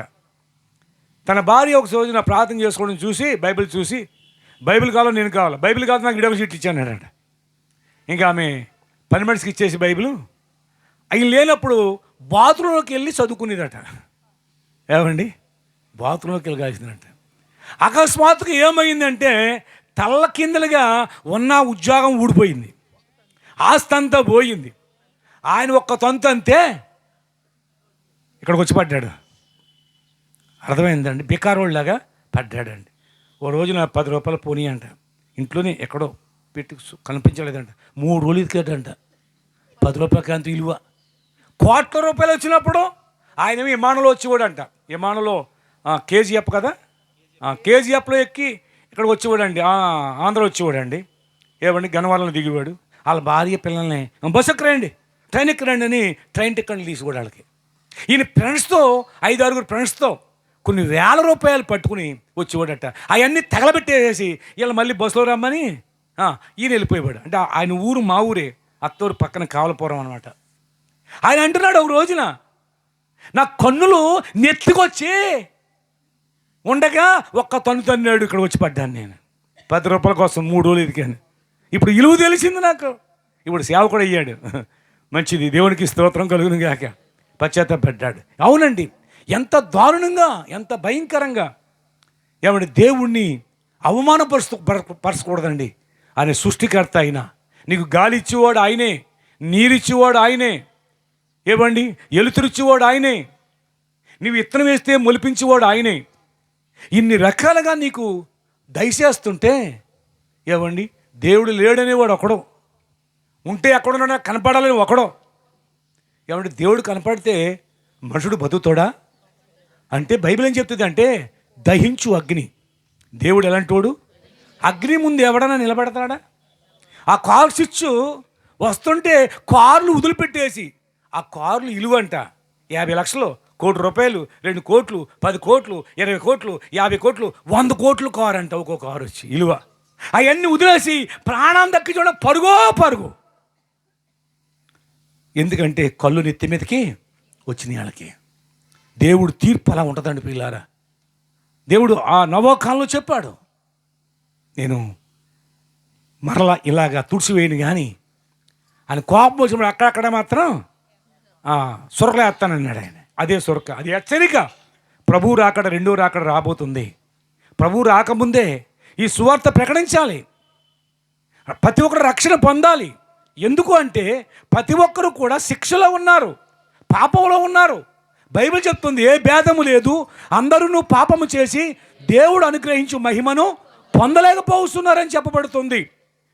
పాపంలోనే మనుషుడికి ఏమండి పాప విడుదల కావాలి, ఇమోషన్ కావాలి, పాప క్షమాపణ కావాలి. మరి ఎక్కడ దొరుకుతుంది అంటే మనుషుడు ఏ విధంగా కూడా తన పాపం నుండి బయటపడలేడు. పాప ఇమోషన్ ఎలాగొస్తుంది అంటే పరిశుద్ధ రక్తం చేత విమోచించబడినప్పుడు వస్తుంది. పరిశుద్ధ రక్తం చేత బైబిల్ చెప్తుంది కదా, రక్త ప్రోక్షణ లేకుండా పాప క్షమాపణ కలగదని సామాన్యంగా చెప్పవచ్చు. అయితే ఆ రక్తం పరిశుద్ధమై ఉండాలి. అది భూమి మీద పుట్టిన ప్రతి మనుషుడు కూడా జన్మతః కర్మతః పాపి అయి ఉన్నాడు. పాపిలో ఉన్న రక్తం పాపంతో ఉంటుంది. ఎందుకంటే ఒక కుష్ఠరోగి రక్తం కుష్ఠరోగం అని ఉందని చెప్పి తెలియపడుతుంది. ఒక టైఫాయిడ్ జ్వరంతో ఉన్నట్టు వాడు రక్తం టైఫాయిడ్ అని రక్తమే నిర్ధారణ చేస్తుంది. టైఫాయిడా లేక మలేరియా ఏ జ్వరం అంటే టెస్ట్, డాక్టర్ కూడా తెలియదు, టెస్ట్ చేస్తాడు. ఆ టెస్ట్ చేసిన తర్వాత నీ యొక్క రక్తం నమోడాను బట్టి ఇదిగో నీకు ఫలానా జ్వరం, నీకు ఫలానా వ్యాధి, ఇదిగో ఎయిడ్స్ వ్యాధి, ఇదిగో కుష్టి వ్యాధి, ఇదిగో ఫలానా రోగమని ఆ రక్త నమూనాలు టెస్ట్ చేసినప్పుడు దాని ద్వారా తెలుస్తుందండి. అలాగనే మనిషి పాపి, కులమే రావచ్చు, మతమే రావచ్చు, దేశమే రావచ్చు, భాష రావచ్చు, స్థితిగతులు వేరుగా ఉండొచ్చు. కానీ ప్రతి మనుషుడు కూడా ఈ భూమి మీద ఉన్నట్టు యొక్క మానవ జాతి గురించి రాయబడుతుంది. ఏ భేదము లేదు, అందరూ పాపము చేసి దేవుడు అనుగ్రహించు మహిమ పొందలేకపోతున్నారు. కనుక మనుషుడు ఏమైందంటే జన్మత కర్మత పాపి అయి ఉన్నాడు. ఈ పాపి అయిన మనుషుడు పరిశుద్ధుడుగా మార్చబడాలి. పరిశుద్ధుడుగా మార్చబడాలంటే ఎవరు పరిశుద్ధపడతారు? ఎవరు పాపాన్ని తీసివేస్తారు? పాపం నుండి ఎవరు విడిపిస్తారు? నన్ను ఎవడు రక్షిస్తాడు అని ఎంత గొగ్గోలు పెట్టినప్పటికీ కూడా ఈ లోకంలో రక్షించే నాదుడు ఎవడూ లేడు. ఎందుకంటే ఒక వ్యక్తి మునిగిపోతూ ఉన్నాడు, నీటిలో కొట్టుకుపోతూ ఉన్నాడు. ఆ వ్యక్తిని రక్షించాలంటే ఏమండి, ఈత వచ్చినోడు ఉండాలి. ఈత రాకుండా ఉరికేసాడు అనుకోండి, ఏమవుతుంది? ఇద్దరు కలిపి కొట్టుకుపోతారండి. గుడ్డోడు దారి చూపిస్తే ఇద్దరు కలిపి గుంట్లో పడతారని అంటుంది బైబిల్ గ్రంథం. కాబట్టి పిల్లరా, ఆ నీటిలో కొట్టిపోయేవాడు వాడిని రక్షించాలంటే ఈత వచ్చిన వాడు ఉండాలి. ఊబిలో కూలిపోతున్నట్టు వాడు పైకి తీయాలంటే పైన ఉన్నవాడు వాడికి హెల్ప్ చేయాలి. ఇద్దరు ఊబిలో ఉంటే ఎవరికి చేసుకోలేరు. అలాగే మానవ జాతి అందరూ కూడా పాపంలో ఉన్నారు. పాపం అనే ఊబిలో కూరుకుపోతూ కొట్టుకుపోతూ నిత్య నరకానికి వెళ్ళిపోతుంది మానవుని ఆత్మ. దేవుడు చూసి ప్రేమించాడు. ఈ రాత్రి మేము ప్రకటిస్తున్నట్టు యొక్క దేవుడు నిన్ను ప్రేమిస్తున్నాడు. ప్రియమైన సహోదరుడా, సహోదరి, నిన్ను ప్రేమిస్తున్నాడు. బైబిల్ చెప్తుంది దేవుడు లోకమును ఎంతో ప్రేమించాను. అంటే ఎంత అని కాదు, ఆయన ప్రేమించినంత ఎవ్వరూ ప్రేమించలేరండి. అంతగా దేవుడు నిన్ను ప్రేమిస్తున్నాడు. మనము దేవుణ్ణి ద్వేషించినా, ఆయన దూషించినా, ఆయన అపహసించినా, ఆయన కాదన్నా కానీ నువ్వు కావాలంటున్నాడు. ఎందుకునంటే నువ్వు నశించిపోతావు.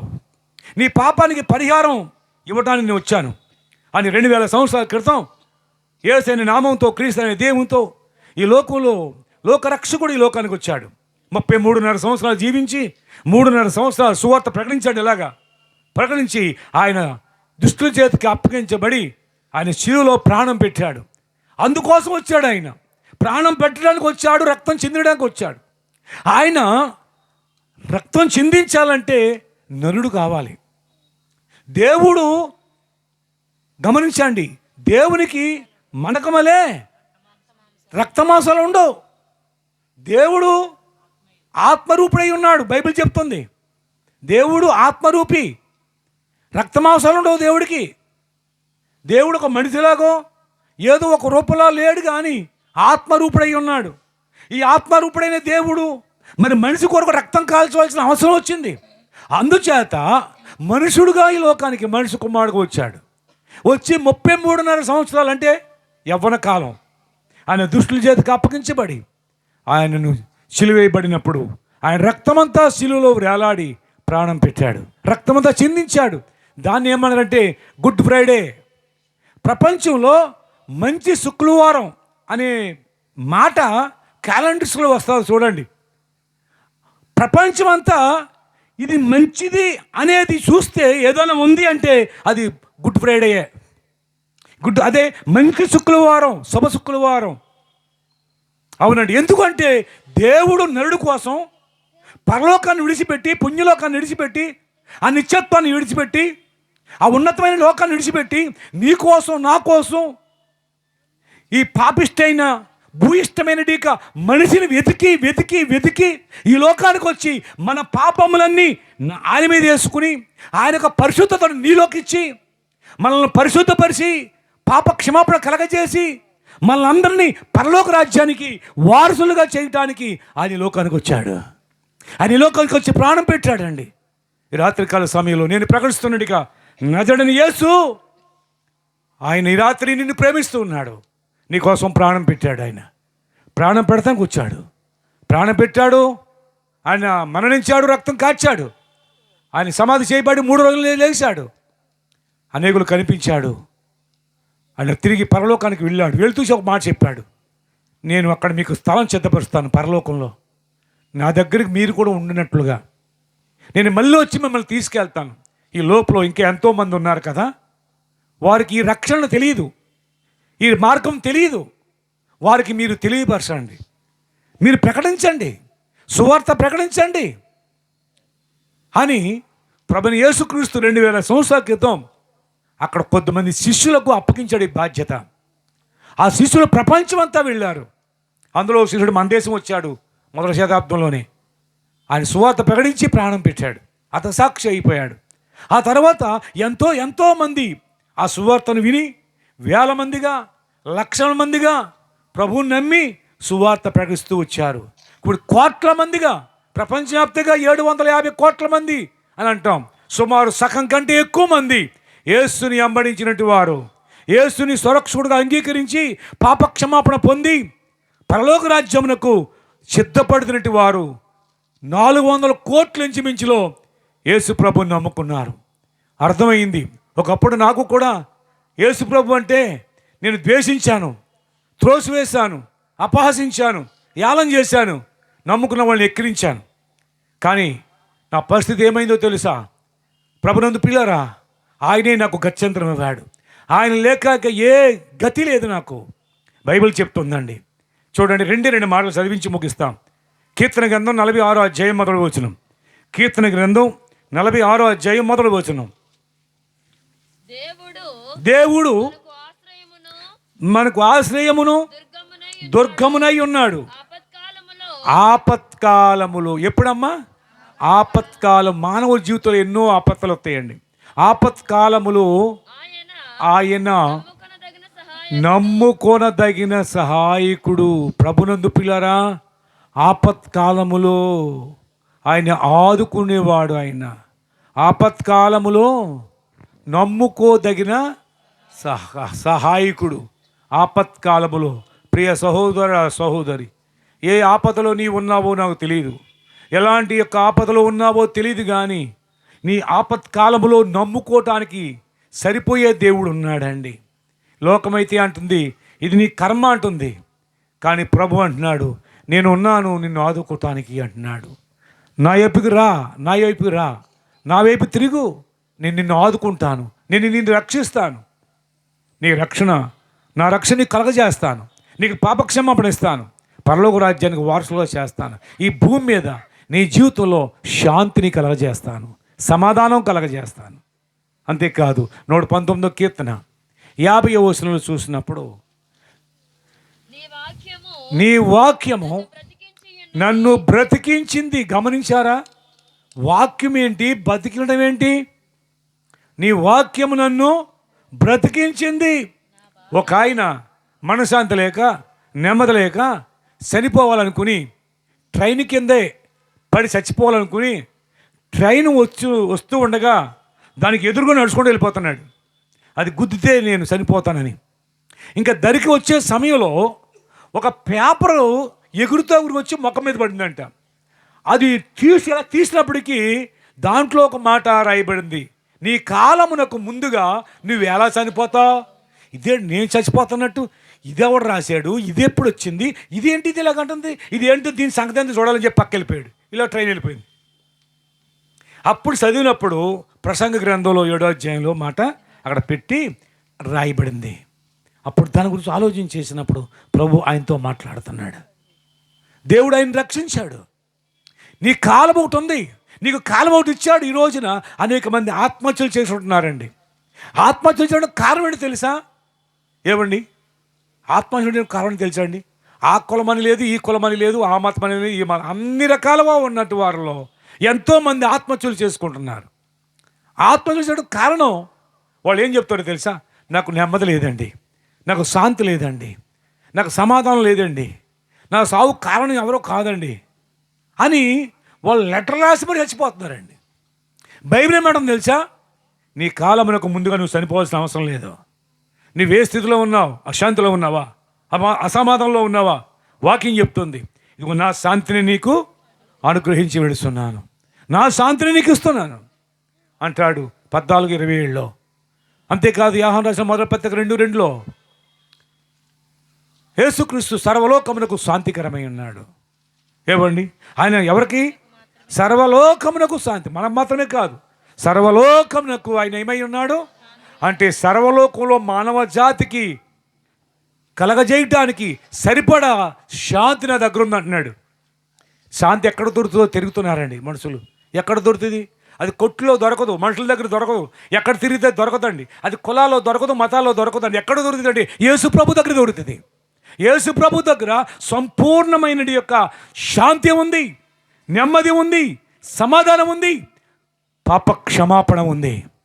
ఎప్పుడైతే మనుషుడు పాప క్షమాపణ పొందుకుంటాడో నిజమైన శాంతి, నిజమైన సమాధానం పొందుకుంటాడు. ప్రభునందు పిల్లరా, ఎందుకు అంటే మనిషి పాపి ఉన్నాడు. పాపం ద్వారా శాపాన్ని అనిపిస్తున్నాడు. శాపం అనేది ఎప్పుడు మనిషిని సావు కోరుతూ ఉంటుంది. నువ్వు చచ్చిపో, నువ్వు చచ్చిపో, నువ్వు చచ్చిపో. అనేక సార్లు ఎవరి నిద్రపోనవదండి శాపం. కూర్చోనవదో, నించోనవదో, వెళ్ళు సావు, సావు వెళ్ళి ఆ బాధ భరించలేక చాలామంది ఆత్మహత్యలు చేసుకుంటారు. ఏంటి దానికి కారణం అంటే శాపం. ఆ శాపానికి కారణం పాపం. ఈ పాపము ముళ్ళు విరిసివేయడానికి యేసు ప్రభు వచ్చాడు. నీ పాపము నా మీద వేసుకుంటాను అంటున్నాడు, నా శాంతి నీకు ఇస్తానంటున్నాడు. ఎవరైతే యేసుక్రీస్తునందు విశ్వాసం ఉంచి నోటితో ఒప్పుకొని హృదయంలో విశ్వసించినప్పుడు వారికి ఏం కలుగుతుంది? రక్షణ కలుగుతుందండి, పాప క్షమాపణ కలుగుతుంది. ఈ రాత్రికాల సమయంలో ప్రభువు నువ్వు మతం మారమని అడుగుతలేదు, కులం మారక్కలేదు, కానీ మారు మనసు పొందమంటున్నాడు. నీ హృదయాన్ని నాకు ఇమ్మని ఇందాక మాట్లాడాడు దేవుడు. నీ హృదయాన్ని అడుగుతున్నాడు. నీ నీ నీ అశాంతి నాకు ఇచ్చే, నేను శాంతిస్తాను నీకు. నీ పాపాన్ని నేను భరిస్తాను, ఇవి నా పరిశుద్ధం నీకు ఇస్తాను. ఈ రాత్రి యేసుక్రీస్తు అంటే ఎవరికో సంబంధం లేడు కానీ అనుకోవద్దు. సృష్టికర్త, నరుని నిర్మించినట్టు వాడు, భూమి ఆకాశాలను సృష్టించినట్టు దేవుడు ఆయన ఏకైక దేవుడు. ఇదిగో భూమిని కలగజేసిన వాడు నేనే, ఆకాశం నిర్మించిన వాడు నేనే, ఇదిగో నరుని నిర్మించిన వాడు నేనే, ఈ సమస్తమునకు ఆధారము నేనే, ఆధారభూతుడని నేనే అని ఆయన చాలా స్పష్టంగా తెలియజేస్తున్నాడు. ఈ రాత్రికాల సమయంలో ప్రియమైన దేని బిడ్డలారా, నేను ముగిస్తున్నాను. యేసుక్రీస్తు నీ రక్షకుడు, నా రక్షకుడు, మన పాప రక్షకుడు, మన పాప నుండి విడిపించేవాడు ఆయన. ఈ రాత్రికాల సమయంలో అటువంటి గొప్ప రక్షణ ప్రభు మనకు దయచేశాడు గనుక ఆయన యందు మీరు విశ్వాసం ఉంచండి. ఆయన ఇచ్చిన రక్షణ పొందండి, ఆయన ఇచ్చిన పాప క్షమాపణ పొందండి. అప్పుడు మీ మీద ఉన్నటి పాపము కొట్టివేయబడుతుంది. పాపం ఎప్పుడైతే కొట్టివేయబడిందో శాపం తొలగించబడుతుందండి. ఎప్పుడైతే శాపం తొలగించబడిందో శాంతి దేవునికి అనుగ్రహిస్తాడు, సమాధానానికి ఇస్తాడు. అటు శాంతి నీకు కావాలా, అటు సమాధానం నీకు కావాలా? అయితే యేసుక్రీస్తు ప్రభు నన్ను విశ్వాసం ఉంచు. చివరికి ఒక మాట జ్ఞాపకం వస్తుంది. 147వ కీర్తన 3వ వచనంలో 147:3 గుండె చెదిరిన వారిని ఆయన బాగు చేయువాడు. సరిపోద్దండి. ఏమండి, నువ్వు ఎలాంటి ఆ పరిస్థితులు నీవు ఉన్నా సరే ఆయన గుండె చెదిరిన వారిని ఏం చేస్తాడు? బాగు చేస్తాడు. మందులు పనిచేయవు, గుండె చెదిరిన వారికి మందులు పనిచేయవు. ఇది మనోవ్యాధి. అవును, మనోవ్యాధిగా మందు లేదంటారు కదా. కనుక యేసు దగ్గర మందు ఉంది, బాగు చేస్తాడు ఆయన. ఆయన ఎవరిని పాడు చేసేవాడు కాదు. ఆయన నమ్మిన వాడిని ఎవరిని పాడు చేయలేదు. ఆయన పాడు చేయడు, ఆయన బాగు చేస్తాడు. పరిశుద్ధ గ్రంథంలో చూసినప్పుడు ఆయన వద్దకు వచ్చిన వారు అందరినీ కూడా చేర్చుకున్నాడు, బాగు చేసి పంపించాడు, మేలు చేసి పంపించాడు. ఈ రాత్రికాల సమయం మేము ముగిస్తే మేము వెళ్ళిపోతున్నాం ఇక్కడి నుంచి. మేము యేసుక్రీస్తుని మాత్రం ప్రకటించాం. ఆయన మేలు చేసేవాడు. నీకు మేలు కావాలంటే, నీవు బాగుపడాలి అంటే, తప్పకుండా నీకు శాంతి కావాలంటే, పాప క్షమాపణ కావాలంటే, ఇదిగో మేము ప్రకటించిన యేసు ప్రభునందు విశ్వాసం ఉంచండి. అప్పుడు నీవు నీ ఇంటి వారు రక్షించబడతారు. అట్టి కృప దేవుడు మీకు అందరికీ దయచేయుగాక. ప్రార్థన చేసుకుందామా? తల వంచండి, ప్రార్థన చేసుకుందాం. శాంతన గారు వచ్చి ప్రార్థన చేస్తుండగా మన అందరము కూడా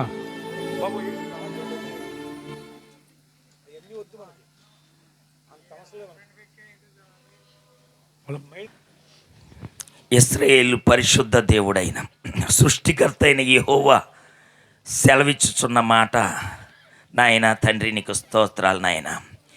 ఈ భూమిని కలుగజేసిన వాడను నేనే, అందున్న సమస్త నరులను కలుగజేసిన వాడను నేనే అని మాట్లాడావు ప్రభువా మాతో. నా తండ్రి నీకు వందనాలు, స్తోత్రాలు అయ్యా నాయన, స్తుతులు తండ్రి.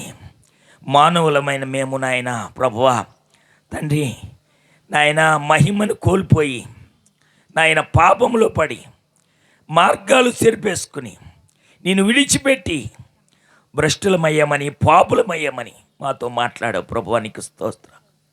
ఈనాడు మనిషిని పాపము నాయన పాడు చేస్తుందని మాట్లాడావు ప్రభువానికి స్తోత్రాలు. నాయన మానవ నిర్మాణం గురించి మాట్లాడావు నాయన ప్రభువా. మాలో ఎన్ని ఎముకలు ఉన్నాయో నాయన తండ్రి నాయన ప్రభు, ఆ మానవ సృష్టిని కలుగజేసినప్పుడు ఆదామును అవ్వగా చేసి వారు ఆజ్ఞాతిక్రమం ద్వారా పాపులయ్యారని మాట్లాడే ప్రభువానికి స్తోత్రాలు. అయ్యా ఈ సత్యం తెలియక లోకములో నాయన మేము కూడా అనేక రీతులుగా పాడైపోయి నాయన చెడిపోయిన వారమే. నాయన నీ మహాకృపను బట్టి దేవుడు లోకమును ఎంతో ప్రేమించినన్న వాక్యాన్ని బట్టి మమ్మల్ని ప్రేమించావు ప్రభువా తండ్రి. నాయన ఈ సత్యాన్ని మాకు తెలియజేసావు తండ్రి. నాయన నశించుతున్న వారికి సువార్తను ప్రకటించాలని ఆశను కలగజేసావు దేవానికి స్తోత్రాలు. ఇక్కడున్న వారందరికీ నాయన అటువంటి ఆశను కలిగజేసావు నాయన. ఈ రాత్రి ఈ కూటం పెట్టుకుంటున్న సహోదరికి కూడా నాయన నువ్వు అటువంటి నాయన ప్రభువా ఆలోచన ఇచ్చావు ప్రభువానికి స్తోత్రాలు. నిజమే, ఆమె జీవితంలో ఆమె చెప్పిన సాక్యాన్ని బట్టి నాయన ప్రభా నీవే తండ్రిగా, నీవే భర్తగా, నీవే అనేక రీతులుగా నువ్వు ఆదరించావు కనుకనే నాయన ఈ భయంకరమైన శ్రమలో నిలబడి ఉన్నానని సాక్ష్యం చెప్పడానికి సహాయం చేసావు. అంతేకాదు నాయన, ఆమె కాదు ఇక్కడ కూడి ఉన్న వారందరూ నాయన సాక్ష్యం చెప్పడానికి నాయన ప్రభా నువ్వు బలపరుస్తున్నావు తండ్రి. కనుక నీ గ్రామానికి ఈ రాత్రి సువార్త ప్రకటించడానికి నీ ప్రేమే కారణం తండ్రి. నాయన ఇది కులం కాదు, ఇది మతం కాదు నాయన ప్రభా, మరొకటి ఏమి కాదు, ఏదో ఆశించి కాదని నాయన ప్రభా నువ్వు మాట్లాడావు ప్రభా ఈ రాత్రి తండ్రి. నీకు స్తోత్రాలు. ఆపత్కాలములో నమ్ముకొనదగిన సహాయకుడు కనుక నాయన మా ఆపత్కాలాల్లో మేము నమ్ముకొని సహాయాన్ని పొందాం ప్రభువా.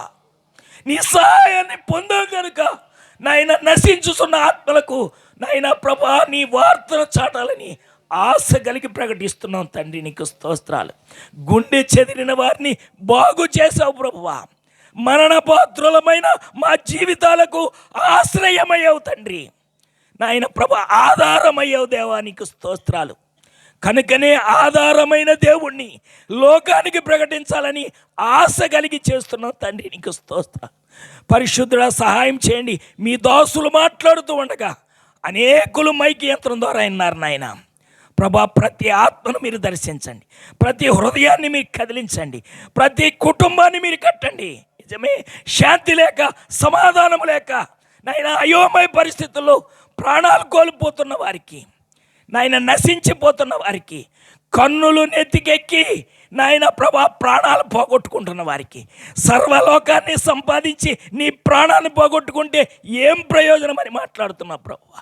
దేవా మాలో పెట్టిన ఆత్మ నీవు పెట్టింది నాయన. నీ యొద్దకు చేరే వరకు మేము ఈ సువార్తను ప్రకటించడానికి మమ్మల్ని బలపరచండి తండ్రి. కుటుంబాన్ని ఆదరించండి నాయన. ఈ కుటుంబాన్ని మీరు ఆదరించారు నాయన. నూతన కార్యాలు ఈ కుటుంబంలో, ఈ గ్రామంలో నాయన ప్రభా మీరు జరిగించి మహిమ తెచ్చుకోమని, అన్ని విషయాల్లో తోడై ఉండమని నాయన మీ దాసుల్ని నాయన ప్రభువా తండ్రి మీ బలమైన నాయన వాక్కు చేత నింపి నాయన ఇంకా అనేక గ్రామాల్లో వాడబడడానికి మీ ఆత్మచేత వాడుకుంటున్నారు. అందరిని బట్టి స్తోత్రాలు. మంచి ఆరోగ్యం దయచేయండి ప్రభువా.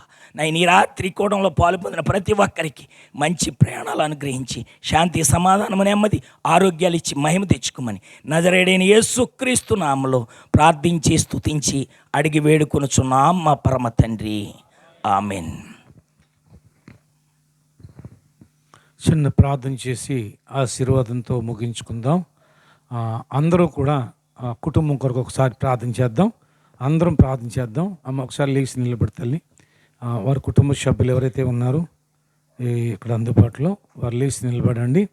వారి కుటుంబ సభ్యులు ఎవరున్నారో వారు అక్కడ లేచి నిలబడి ఉండగా మనందరం కూడా వారి వైపు చేతులు చాపుదామండి. ఆ సహోదరి వైపు వారి కుమారుడు, వారి కోడలు, వారి కుమార్తె, వారి కాబోయే అల్లుడు కూడా ఇక్కడే ఉన్నారు. వారు అందరి కొరకు ప్రార్థన చేద్దాం. దేవుడు ఈ కుటుంబాన్ని ఆశీర్వదించాలి. ఈ కుటుంబానికి మేలు చేయాలి. ఈ కుటుంబము సంపూర్ణంగా రక్షణ పొందాలి. ఈ కుటుంబంలో దేవుడు మహిమపరచబడాలి. ఆయన చిత్తం ఈ కుటుంబంలో జరగాలి.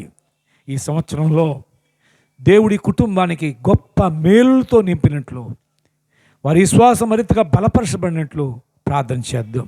అందరూ వారి వైపు చేతులు చాపి ప్రార్థన చేద్దామండి. అందరూ ప్రార్థన చేద్దాం. పాస్టర్ అమ్మ గారు ప్రార్థన చేస్తుండగా మనందరం కూడా ఏకీభవిద్దాం. పరిశుద్ధుడైన తండ్రి, నీ కొందనాలు, స్తుతులు దేవా. నువ్వెంతైనా నమ్మదగిన దేవుడు నాయన.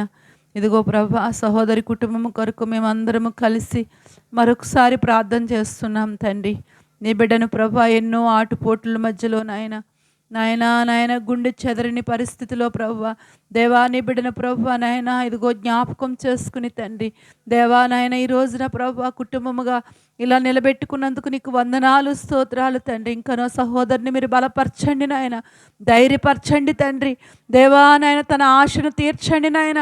ఇదిగో తను పొందుకున్న రక్షణ ప్రభువా, తన బిడ్డలు ప్రభువా నాయన తనకున్న ప్రభు కోడలు, అల్లుడు కాబోతున్న బిడ్డను ప్రభువా రక్షణ పొందాలని, కుటుంబాలకు రక్షణ వస్తే చాలని ఆ బిడ్డ ఎంతో ప్రభు ఆశ కలిగి ఉంది నాయన. నిజమే నాయన, సరసాల నాయకుడితోనూ చెప్పుచున్నావు, నీవు విశ్వాసం ఉంచు, నీవును నీ ఇంటి వారును రక్షణ పొందుతారని సెలవిచ్చావు నాయన.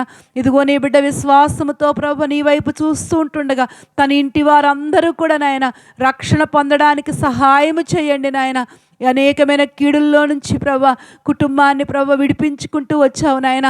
మనుషులెవరూ కూడా నాయన అయ్యా ఏమీ చేయలేని పరిస్థితిలో తండ్రి దేవా నీవు ఆ బిడ్డల పక్షంగా ఉండి తండ్రి నాయన నువ్వు విడిపించి ఆశ్చర్య కార్యాలు, అద్భుతమైన కార్యాలు ఆ కుటుంబంలో జరిపించుకున్నావు.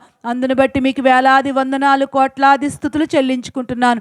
ఇంకనూ ప్రభా ఆ సహోదరుని మీరు బలపరచండి. ఈ సంవత్సరంలో నాయన కుటుంబానికి ప్రభా రక్షణ కార్యం జరిగినట్లుగా కృపనివ్వండి. నీ చిత్తమైతే ఈ కుటుంబం ద్వారా నీ గొప్ప పరిచర్య ప్రారంభించబడినట్లుగా, అనేక ఆత్మల ప్రభా దేవా రక్షణ పొందినట్లుగా, ఈ గ్రామం అంతా కూడా తండ్రి నీ వైపు త్రిప్పబడినట్లుగా దేవా నీ బిడ్డలను ఒక జ్యోతులుగా కుటుంబంలో వారి బిడ్డలందరినీ కూడా నైనా ప్రకాశింపచేసి మీ నామానికి మహిమ తెచ్చుకోమని వచ్చిన బిడ్డలందరినీ మీరు జ్ఞాపకం చేసుకోండి దేవా. ఎంతో దూరాల్లో నుంచి ఎంతో ఆశతో వచ్చారు ప్రభా నీ సువార్త ప్రకటించి ఉండగా నీ బిడ్డల పడిన ప్రయాస ప్రభువునందు మీ ప్రయాస వ్యర్థము కాదంటున్నావు నాయన.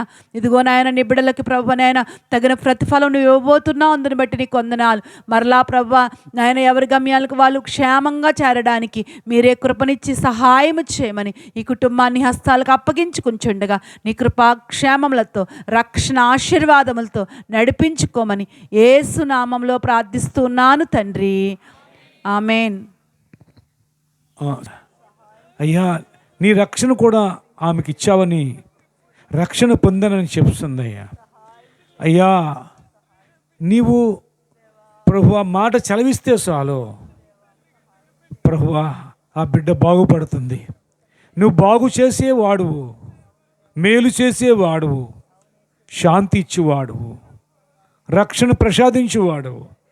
సహోదరికి ఒక శుభవార్త వినిపించినట్లు, ఆ రిపోర్ట్స్ అన్నీ కూడా నార్మల్ వచ్చినట్లు, ఆ బిడ్డ పట్ల గొప్ప కార్యం చేసి ఆ బిడ్డను బట్టి కుటుంబం అంతా రక్షణ పొందినట్లు, ఆ బిడ్డ జీవితంలో అయ్యా ఒక గొప్ప నూతన సంతోషాన్ని, ఆనందాన్ని ఇచ్చి నిన్ను మరింత మహిమపరుచులాగున ఆ బిడ్డను స్వస్థపరచమని రమాదేవి గారిని మీ చేతిలో పెడుతుండగా వారికి ఇచ్చిన కుటుంబాన్ని రక్షించి మహిమ పొందమని, ఇంకా ఎవరైతే అటువంటి బలహీనులుగా అనారోగ్యంతో ఉన్నవారు అందరినీ కూడా ముట్టి స్వస్థపరచమని యేసు నామములో ప్రార్థిస్తూ ఉన్నాను తండ్రి. ప్రార్థన ఆశీర్వాదాలు ముగించుకుందాం. సకల ఆశీర్వాదములకు కారణభూతుడా స్తోత్రాలు ప్రభు. ఈ రీతిగా ఈ గ్రామంలో మరి సువార్త దండయాత్ర చేయటానికి, ఈ రాత్రి సువార్తను ప్రకటించడానికి సహోదరి మరి ఎంతో ప్రేమించి నీ నామం పేరట మమ్మల్ని ఆహ్వానించారు, ఇటు అవకాశం కల్పించారు. వారి కుటుంబంలో, వారి జీవితంలో ఎన్నో ఒడిదుడుకులు, ఎన్నో గలిబిళ్ళు, ఎన్నో టెన్షన్లు, ఎన్నో అవమానాలు, ఎన్నో ఎన్నో అపజయాల మధ్యలో అయ్యా నిన్ను బట్టి ధైర్యం తెచ్చుకుని నీ మీదే ఆనుకుని నిన్నే ఆశ్రయించగా అయ్యా ఆ బిడ్డను జ్ఞాపకం చేసుకున్నావు నాయన. ఆ బిడ్డను ప్రభువా బలపరిచావు తండ్రి, నిలబెట్టావు తండ్రి.